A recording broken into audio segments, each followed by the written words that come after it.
Hello guys, welcome to my YouTube channel tech with Dev.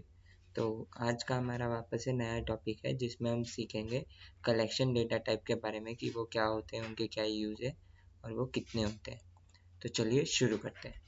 तो सबसे पहले आपको मैं ओवरव्यू दूं कि कलेक्शन डेटा टाइप क्या होते हैं। तो कलेक्शन डेटा टाइप का आप नाम में ही मतलब समझ सकते हैं कि कलेक्शन ऑफ डेटा, जिसके अंदर हम बहुत सारे डेटास को कलेक्शन कर सकते हैं, उसको हम बोलते हैं कलेक्शन डेटा टाइप। तो अब इसका हम एक बार ये डेफिनेशन भी पढ़ते हैं। Collection data type generally refers to data structure that can hold multiple values. These data structure allows you to group together multiple items, making it easier to manage and manipulate collection of data. तो आप समझ गए कि इससे हम datas को जो है वो मैनिपुलेट कर सकते हैं अपने हिसाब से। हम उसको अरेंज, सॉर्ट, जो भी हो, with the help of these function हम कर सकते हैं। तो क्या होता है कलेक्शन डेटा टाइप? तो स्ट्रिंग के बारे में तो आपने पढ़ा ही होगा कि collection of alphabetical datas is known as string. ठीक है। अगला है लिस्ट। लिस्ट हम आगे समझेंगे। तो इसमें पहले हम 5 प्रकार देख लेते हैं। str, list, tuple, set, dictionary. तो ये चार आप ले लो क्योंकि स्ट्रिंग हमने पहले ही पढ़ लिया था। तो ये 4 तरह के डेटास जो हैं ये कहा जाते हैं अपने कलेक्शन डेटा टाइप। तो अब हम चलिए सबसे पहले पढ़ते हैं लिस्ट डेटा टाइप के बारे में। तो लिस्ट क्या है? List is a built in data type that is use to store an ordered collection of items. तो आप समझ गए होंगे कि ये जो है एक ऑर्डर्ड कलेक्शन स्टोर करता है किसी भी आइटम्स का। फिर है list can hold items of different types allowing for a versatile way to handle groups of related data. तो जो ये लिस्ट है ये डिफरेंट टाइप्स ऑफ डेटास को अलाउ करता है किसी भी ग्रुप्स ऑफ डेटा को हैंडल करने के लिए। ठीक है। तो अभी हम समझते हैं, उससे पहले हम जानते हैं म्यूटेबिलिटी और इम्यूटेबिलिटी के बारे में कि वो क्या होते हैं, क्या नहीं होते। तो चलिए अब हम समझते हैं कि इम्यूटेबल और म्यूटेबल क्या होते हैं। So immutable data types. Immutable objects are of inbuilt data types like int, float, bool, string, Unicode, and tuple. In simple words, an immutable object cannot be changed after it is created. तो मैं आपको एक simple way में समझा दूँ कि कुछ data types होते हैं जो कि इम्यूटेबल होते हैं, कुछ होते हैं जो म्यूटेबल होते हैं। अब इम्यूटेबल क्या होता है? इम्यूटेबल वो होते हैं जो एक बार क्रिएट हो गए ना, उसके बाद वो चेंज नहीं हो सकते। उसके अंदर के हम कोई भी नंबर्स को हम चेंज नहीं कर सकते। ठीक है। और म्यूटेबल क्या होते हैं? Mutable objects are of type of Python list, Python dicts और Python set that can be generally changed भी हो सकता है या म्यूटेबल, यानी कि सेम ही मतलब हो गया कि जो कि चेंज हो सकते हैं, जो कि म्यूटेबल है, जो अपने अगर हम चाहे तो हम उसको मॉडिफाई भी कर सकते हैं, हम उसको चाहे तो हम डिलीट भी कर सकते हैं उसके अंदर के कोई भी एलिमेंट को। इसका हम आगे एग्जाम्पल के साथ अच्छे से समझेंगे। बस आप ये समझिए कि इम्यूटेबल यानी कि वो डेटा टाइप जो चेंज नहीं हो सकते, जो एक बार क्रिएट हो गए फिर वो वही के वही रहेंगे। और म्यूटेबल डेटा टाइप यानी कि वो जो एक बार क्रिएट हो भी गए तो चेंज हो सकते हैं, वो हम अपने अकॉर्डिंग उसको मैनिपुलेट कर सकते हैं। ओके। तो देखो, सबसे पहली बात तो हमने ये पहले में ही पढ़ा कि ऑर्डर्ड कलेक्शन है ये डेटा टाइप्स का। ठीक है। फिर उसके बाद आता है mutable. List can be modified after their creation, you can change, add और रिमूव आइटम्स। तो ये वही हो गया कि आप लिस्ट बनाने के बाद उसको चेंज कर सकते हो, उसमें आइटम ऐड कर सकते हो, उसमें आइटम को रिमूव कर सकते हो। ओके। फिर है heterogeneous. List can contain items of different data type. For example, a list can contain integers, strings and other objects all together. तो इसका मतलब सिंपल सी ये है कि लिस्ट जो है वो कलेक्शन ऑफ डेटाज है। वो डेटाज कोई भी डेटा टाइप के हो सकते हैं, वेदर इज इंटीजर, स्ट्रिंग या फिर कोई और ऑब्जेक्ट। ठीक है।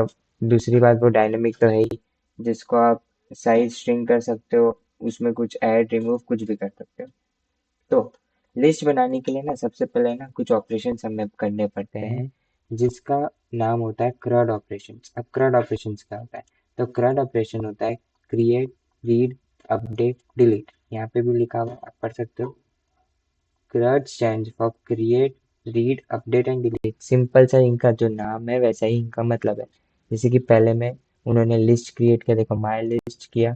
और हाँ, हमेशा लिस्ट जो है वो हमेशा स्क्वायर ब्रैकेट्स में ही डिनोट किए जाएंगे। ये देखो list in Python are defined using square brackets. तो लिस्ट हमेशा स्क्वायर ब्रैकेट्स में ही होंगे। ओके, अब उसके अंदर कुछ भी हो सकता है। देखो कलेक्शन ऑफ डेटाज है, तो देखो इधर इंटीजर है, फिर यहाँ पे स्ट्रिंग आ गया, फिर यहाँ पे फ्लोट आ गया, अब यहाँ पे देखो बुलियन आ गया। तो लिस्ट के अंदर आप कोई से भी डेटा टाइप रख सकते हो। वो इतना फ्लेक्सिबल है कि उसके अंदर आप कोई भी तरह का डेटा टाइप रख सकते हो। अब जैसे कि आपने टाइप कास्टिंग कंस्ट्रक्टर के बारे में पढ़ा था, तो उसमें लिस्ट भी एक टाइप कास्टिंग कंस्ट्रक्टर में ही आता है, जिसमें अगर आप किसी भी वैल्यू को या फिर आप किसी भी डेटा को लिस्ट में कन्वर्ट करना चाहो, तो आप with the help of type casting constructor list you can change your number और anything in the form of list. Okay, ये क्या होता है, ये एम्प्टी लिस्ट होता है जब हमको कभी डायनेमिकली कोई नंबर्स लिस्ट के अंदर करवाने होते हैं, ऐड वैड करवाने होते हैं, उसके लिए हम एम्प्टी लिस्ट क्रिएट करते हैं। फिर हम लूप चलाते हैं, लूप चला के उस नंबर्स को धीरे धीरे लिस्ट के अंदर रखते जाते हैं। अगला आता है रीड एंड एक्सेस। सिंपल है इसका कि इसमें हम रीड कैसे कर सकते हैं, एक्सेस कैसे कर सकते हैं लिस्ट को, उसके अंदर ये आता है। ठीक है, अब है ना, हम एक बार समझते हैं कि रीड एक्सेस ये क्या होता है, फिर अपडेट भी समझेंगे और डिलीट भी समझेंगे। ठीक है, तो मैं आपके लिए ये example as it is copy कर लेता हूँ। तो सबसे पहले आप यहाँ पे देख सकते हो कि यहाँ पे हमारा लिस्ट बनाया हुआ है। ठीक है, ये लिस्ट बनाया हुआ है, मैं एक और ले लेता हूँ। जैसे इसमें, हाँ, तो ये हमारा लिस्ट बना है। तो अब लिस्ट को हमें एक्सेस करना है। चलिए मैं इनको कमेंट कर देता हूँ, इसको एक बार भूल जाते हैं। अब हमें कोई लिस्ट को एक्सेस करना है, तो हम उसको एक्सेस कैसे करेंगे? एक्सेस यानी कि रीड करना है, कैसे करेंगे? तो उसके लिए उनकी इंडेक्स वैल्यू होती है। सो अगर हम लेफ्ट टू राइट जाए, यानी कि अगर हम लेफ्ट से राइट में जाएंगे, तो इंडेक्स वैल्यू चालू होती है 0, 1, 2, 3, 4, 5, ऐसे। यानी कि 6 नंबर जो होगा अपना, वो 5 पे आके वो 5 होगा, उसकी इंडेक्स वैल्यू 5 होगी, बिकॉज हमने 0 से स्टार्ट किया। तो हमेशा याद रखना कि लेफ्ट टू राइट जाने के लिए इंडेक्स वैल्यू हमेशा 0 से स्टार्ट होगी। अब यहीं पे अगर किसी को राइट टू लेफ्ट आना है, तो वो कैसे होगी? वो होगी माइनस से चालू। अब माइनस से कैसे चालू होगी? वो ऐसे होगी, जैसे कि मैं आपको बताता हूँ वो कैसे होगी। वो होगी -1, यहाँ पे आएगा, यहाँ पे -1 आएगा। ठीक है, फिर यहाँ पे -2 आएगा। तो ऐसे करके सो ऑन, यानी कि 6 का -1, 5 का -2, 4 का -3, 3 का -4, 2 का -5 और 6 का माइनस और 1 का -6। तो ये ऐसे होता है अगर हमको right to left value access करनी हो या रीड करनी हो। अब इसमें रीड कैसे करते हैं? तो सिंपल है, हम रीड भी ऐसे ही करते हैं जैसे हमारी इंडेक्स वैल्यू है। जैसे कि आप यहाँ पे एक एग्जाम्पल समझ सकते हो। तो एग्जाम्पल हम समझ रहे थे, तो एग्जाम्पल हम ये था कि जैसे देखो यहाँ पे उन्होंने एक माई लिस्ट करके लिस्ट बनाई। ठीक है, अब उसको उनको एक्सेस करना है उसके वैल्यू को। तो देखो इन्होंने राइट टू लेफ्ट उन्होंने नहीं जाके वो लेफ्ट टू राइट जा रहे हैं, तो देखो उन्होंने 0 पुट किया। यानी कि जो मेरे लिस्ट में जो 0 वैल्यू पे हो, जो 0 इंडेक्स पे जो होगा वो मुझे ला के दो। तो चलो हम एक बार देखते हैं, तो माई लिस्ट में ये कहाँ पे 0 यानी कि 1। तो यानी कि वो क्या प्रिंट करवा के देगा? 1। तो ये देखो, एक्सेस द फर्स्ट एलिमेंट 1, यानी कि वो क्या प्रिंट करा के देगा? 1, बिकॉज लेफ्ट टू राइट जाने पे हमारी शुरुआत होती है 0 से। फिर अगले में वो गए हैं राइट टू लेफ्ट। तो राइट टू लेफ्ट जाने का इसका मतलब ये है कि वो यहाँ से गए और उन्होंने वहाँ पे -1 किया, यानी कि 5। तो यहाँ पे देखो कौन सा एलिमेंट आएगा? 5, 5 आया। ठीक है, उसके बाद ये तो हो गया इंडेक्सिंग। अब होता है स्लाइसिंग। अब स्लाइसिंग का क्या मतलब होता है? स्लाइसिंग का मतलब ये होता है कि मुझे मेरे लिस्ट में से कुछ पार्ट निकाल के चेक करना है, यानी कि कुछ पार्ट्स। उसमें हम खाली एक एलिमेंट्स को चेक करते थे इंडेक्सिंग में। ध्यान से सुनना वापस, इंडेक्सिंग में हम खाली एक एलिमेंट को चुनते थे, लेकिन स्लाइसिंग में हम कोई भी पार्ट्स को चुन सकते हैं, वेदर इट्स 2, 3 या 4। जैसे कि हम एग्जाम्पल के साथ समझे, तो इन्होंने एक वेरिएबल बनाया सब लिस्ट, जिसके अंदर ये लोग माई लिस्ट और काउंट्स के अंदर ये लोग 1 डबल डॉट्स यानी कोलन करके 4 कर रहे हैं। इसका मतलब क्या? इसका मतलब हम यहाँ से समझते हैं। तो जैसा कि आप समझ सकते हो कि यहाँ पे मेरी वैल्यू होगी, यहाँ पे मेरी वैल्यू होगी 0, 1, 2, 3, 4। अब ये बोल रहे हैं कि मुझे 0 से लेके 4 तक जाना है। तो अगर हम 1 से लेके 4 तक जाना है तो 0, 1, यानी ये यहाँ से चालू करेगा। तो 1, 2, 3 और 4। अब आप सोचोगे कि ये 5 भी प्रिंट होना चाहिए। नहीं, ये 5 प्रिंट नहीं होगा, क्योंकि लेफ्ट टू राइट जाने पे स्लाइसिंग में हमेशा एक -1 होता ही है। वो -1 एक करता ही है, वो 5 को रिमूव कर देगा 4 में से, तो वो 2, 3 और 4 प्रिंट करवा के देगा। देखो, 2, 3 और 4। ठीक है, सिंपल। अब आता है अपना अगला अपडेट। अपडेट के लिए हमारे पास बहुत से मेथड होते हैं। अपेंड होता है, इंसर्ट होता है, जिसमें हम क्या कर सकते हैं, अपनी लिस्ट को अपडेट कर सकते हैं। जैसे कि फॉर एग्जांपल यहाँ पे मैंने एक लिस्ट बनाई है, लिस्ट वन वन, जिसके अंदर मैंने 1, 2, 3, 4, 5, 6 डाला है। अब उसके अंदर मुझे लास्ट में कोई वैल्यू ऐड करनी है, मतलब 6 के बाद मुझे कोई वैल्यू ऐड करनी है। तो 6 के बाद कोई वैल्यू ऐड करने के लिए मैं 10 का यूज करूँगा। 10 क्या करेगा, अपेंड का मतलब क्या होता है, वो लिस्ट के एंड में वैल्यूज ऐड करता है, यानी कि वो 6 के बाद 10 ऐड करेगा। 6 के बाद वो 10 ऐड करेगा। अब अगर मुझे कहीं पे यहाँ पे बीच में कहीं पे नंबर डालनी है, तो उसके लिए यूज होता है डॉट इंसर्ट फंक्शन। अभी इंसर्ट फंक्शन क्या करता है, ये आपसे सबसे पहले ब्रैकेट्स में, जो कर्व ब्रैकेट्स होते हैं, उसमें वो आपसे सबसे पहले पूछेगा इंडेक्स। तो थर्ड इंडेक्स, यानी कि मुझे यहाँ से 0, 1, 2, ठीक है, 3, मुझे यानी कि 4 की जगह पे मुझे थर्ड इंडेक्स पे 10 चाहिए, तो वो मुझे वो प्रिंट करा के देगा। सो इंसर्ट का यही काम है कि आप उसको इंडेक्स वैल्यू दोगे, वो उस इंडेक्स वैल्यू पे आपको वो जो आपका आउटपुट है वो आपको प्रिंट करवा के दे देगा। तो एक बार हम इसको रन करके देखें।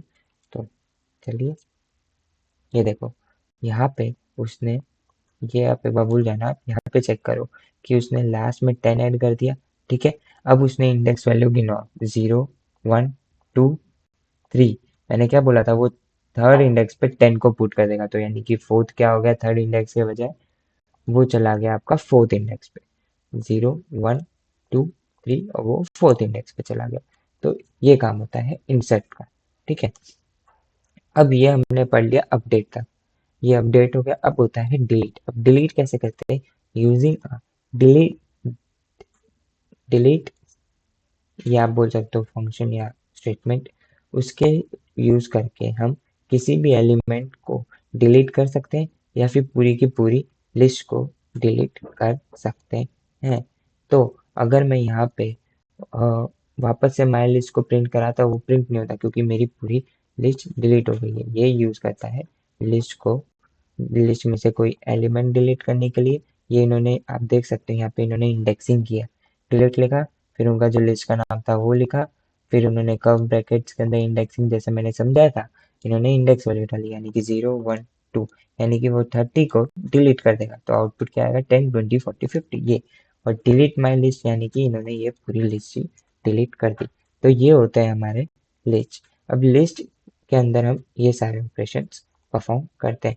और लिस्ट के और भी कई तरह के मेथड्स होते हैं, जिसके अंदर हमारे बहुत सी चीज़ आती है, रिमूव, जो कि वही होता है, किसी भी एक इंडेक्स में से रिमूव करना हो, पॉप, इंडेक्स, ये सब आप धीरे धीरे आगे आगे समझोगे।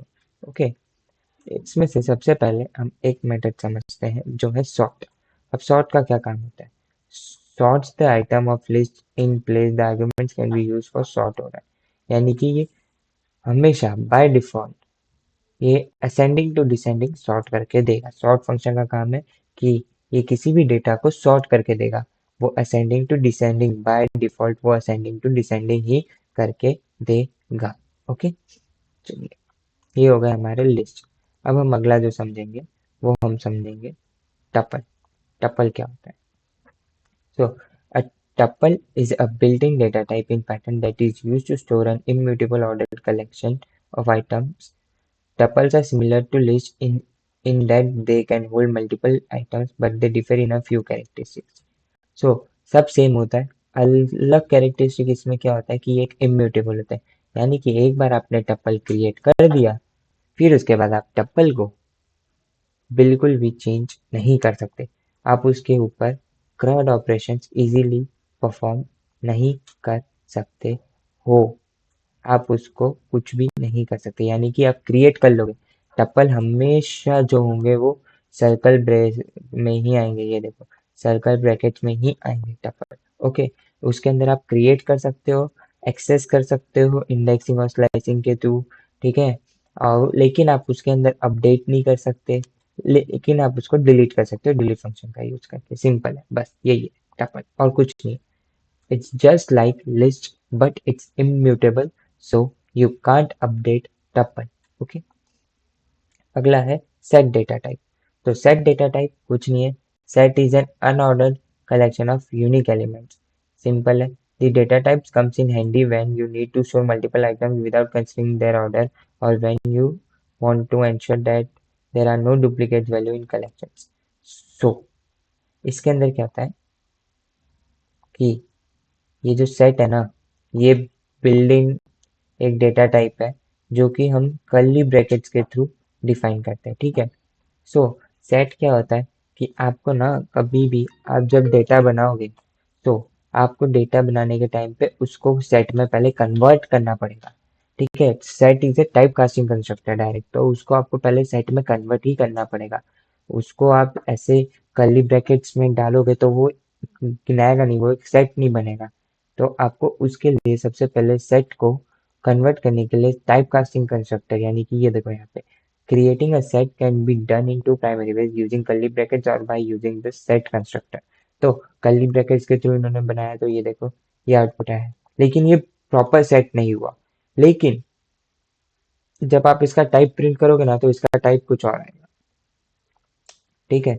लेकिन अगर आप यहाँ पे करोगे ना, ये होता है सेट, ये प्रॉपर टाइप कास्टिंग कंस्ट्रक्टर है सेट, जिसके मदद से इन्होंने एक जो ये नंबर है 3 4 5 6, इसको इन्होंने, इस लिस्ट को इन्होंने सेट में कन्वर्ट कर दिया। अब आप सेट जो है वो भी म्यूटेबल है, वो उसमें आप ऐड कर सकते हो, रिमूव कर सकते हो, ठीक है। सो सेट के अंदर आप रीड भी कर सकते हो, ऐसे अपडेट कर सकते हो, इसके अंदर आप ऐड कर सकते हो अपडेट में, इसको अपडेट कर सकते हो, ठीक है, डिलीट कर सकते हो। सिंपल है, सेट का भी यही काम है और कुछ नहीं है। सेट ज़्यादातर ये यूनिक डेटा को कलेक्ट करता है, तो ये उस लिए काम आता है, ठीक है। अगला जो हमारा है वो होगा हमारा what is dictionary. So dictionary समझते हैं। A dictionary is a kind of data structure that stores items in a key value pairs. A key is a unique identifier for an item, and a value is the data associated with that key. Dictionaries often store information such as words and definition, but they can be used for much more. So, ये है हमारा उसका example, तो उसको समझते हैं पहले। सो ये डिक्शनरी है, आप जैसे कि आप सब देख सकते हो कि ये एक हमारी डिक्शनरी है। अब डिक्शनरी क्या होता है? ये डिक्शनरी जो होता है ना, ये भी एक म्यूटेबल होता है, जिसको आप चेंज कर सकते हो, अपडेट कर सकते हो, क्रिएट कर सकते हो और एक्सेस कर सकते हो। लेकिन ये आप समझ रहे हो कि ये कर्ली ब्रैकेट्स में क्यों है और ये वन क्या है। सो इट्स एन की, ये जो 1 2 3 है ये की है। अब की क्या होता है? की यहाँ पे जैसे कि आप समझ सकते हो, इन्होंने लिखा है अ की is a unique identifier for an item and the value is the data associated with that की, ठीक है। तो इसका मतलब क्या हुआ? की जो है वो बताता है कि ये डेटा किस चीज से रिलेटेड है, उसका वैल्यू क्या है, यानी कि बेसिकली वो किसी भी वर्ड्स का डेफिनेशन और के लिए यूज किया जाता है डिक्शनरी का। वो आपको बताएगा की, और उसके आगे आपने वो वैल्यू क्यों डाली है, किस लिए डाली है, क्या है उसके अंदर, क्या आएगा क्या नहीं। तो अभी अगर मैं आपको इसको प्रिंट करवा के दिखाऊं, तो ये देखो, ये जैसे कि 1 है तो यही डिनोट कर रहा है कि मेरा ये 1 है। ये 2 है तो ये बता रहा है कि ये 2 है अल्फाबेट्स में। ये 3 है तो ये इधर अल्फाबेट्स में 3 बता रहा है। सो डिक्शनरी का काम यही है कि वो किसी भी चीज़ का डेफिनेशन बताता है या यूज के बारे में बताता है, किसी भी की के बारे में बताता है कि वो क्या है, क्या यूज है इसका, क्या नहीं। सो ये होता है हमारा डिक्शनरी। तो यही था हमारे आज के वीडियो में। अगर आपको मज़ा आया तो लाइक शेयर सब्सक्राइब जरूर करिएगा। Thank you so much.